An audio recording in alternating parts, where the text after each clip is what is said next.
किसान भाइयों, ये देख सकते हैं, यह जो धान का प्लांट है यह अभी 45 से 50 दिन के बीच की हो चुकी है।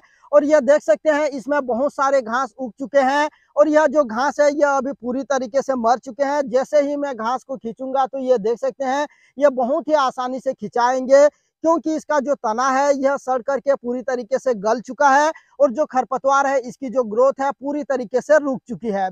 तो किसान भाइयों, 45 से 50 दिन के धान के फसल पर कौन से खरपतवार नाशक का स्प्रे करना चाहिए, इसकी डोज क्या रखना चाहिए और हमें किस तरीके से स्प्रे करना चाहिए, जिससे कि हमारे धान के फसल को किसी भी तरह से बिल्कुल भी नुकसान देखने को न मिले और जो खरपतवार है वह एक ही स्प्रे में बहुत ही अच्छी तरीके से नियंत्रण किया जा सके। तो किसान भाइयों, पूरा जानकारी के लिए वीडियो को अंत तक जरूर देखें। जानकारी पसंद आए तो वीडियो को ज्यादा से ज्यादा लाइक करके शेयर कीजिए, जिससे कि दूसरे किसान भाइयों को भी लाभ मिल सके। चैनल पर नए आए हैं, वीडियो को पहली बार देख रहे हैं तो अभी सब्सक्राइब करके बेल वाले घंटे को जरूर दबा दीजिए, क्योंकि हम खेती से संबंधित इसी तरह के रियलिटी जानकारी लाते रहते हैं। तो किसान भाइयों, चलिए शुरू करते हैं। किसान भाइयों, ये देख सकते हैं, यह जो धान का प्लांट है इसे आज के डेट में लगभग 75 से 80 दिन के बीच की हो चुकी है। इसे मैं 11 जुलाई को बुआई किया था और बुआई करने के बाद जब 20 से 25 दिन हो गए तो इस बीच मैंने अपने सभी धान के प्लांट पर खरपतवार नाशक का स्प्रे किया था। इस साल मैंने बाइस्प्रीबैक सोडियम 10%, इसी के साथ बीएसएफ कंपनी की बासाग्रान हर्बिसाइड, जिसमें बेंटाजोन 480 एसएल फार्मा में आता है, इन दोनों दवाइयों को कॉम्बिनेशन करके मिला करके स्प्रे किया था और उसका रिजल्ट भी मुझे बहुत ही अच्छा देखने को मिला।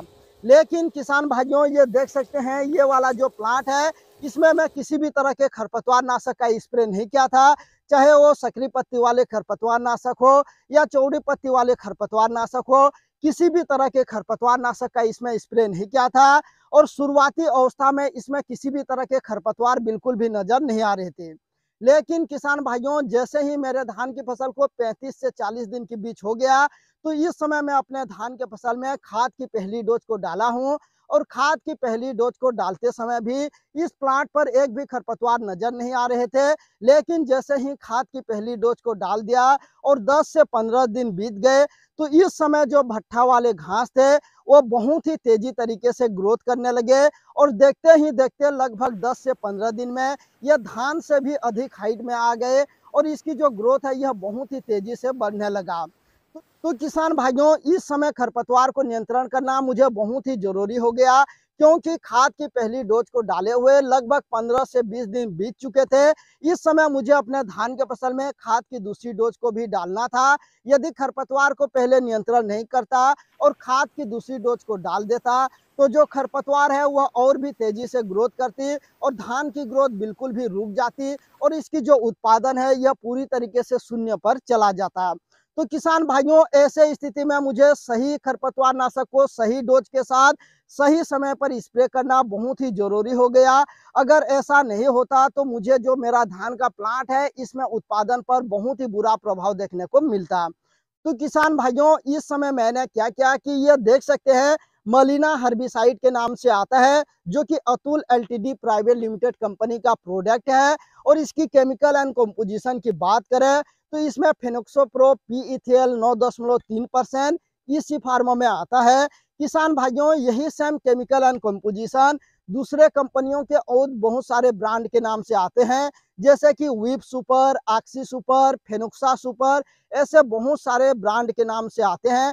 तो आप किसी भी अच्छे कंपनी की फेनोक्सोप्रो पीईथीएल 9.3% जो कि इसी फार्मा में आता है इसे ले सकते हैं, या आप डायरेक्ट मलिना हर्बिसाइड को ले सकते हैं। जब इस समय जो मलिना हर्बिसाइड है इसे आपको प्रति 15 लीटर पानी में 45 से 50 ml मिला करके स्प्रे कर देते हैं तो आपके धान के फसल में जो खरपतवार है, जो भट्ठा वाले घास है, उनको एक ही स्प्रे में बहुत ही अच्छी तरीके से नियंत्रण कर लेता है।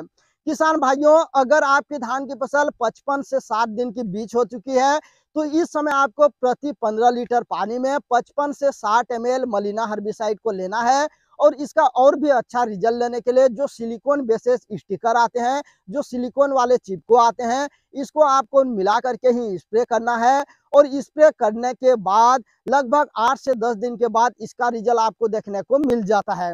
किसान भाइयों, बस शर्त यह है कि जब भी आप मलिना हर्बिसाइड या किसी भी कंपनी की फेनोक्सोप्रो पीएथीएल 9.3% को स्प्रे करते हैं, तो इस समय स्प्रे के समय आपके धान के फसल पर लगभग 5 से 6 इंच तक पानी को भरे रहने दें और इसके बाद ही आपको स्प्रे करना चाहिए। अगर आपके धान के फसल में पानी भरा रहेगा तो यह धान के फसल को किसी भी तरीके से साइड इफेक्ट बिल्कुल भी नहीं पहुंचाता है।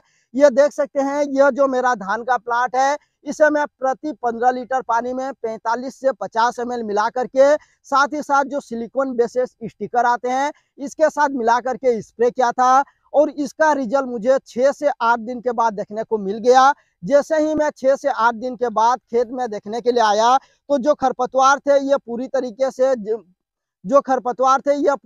से पीली पड़ चुकी थी, ये देख सकते हैं। और जैसे ही मैं खरपतवार को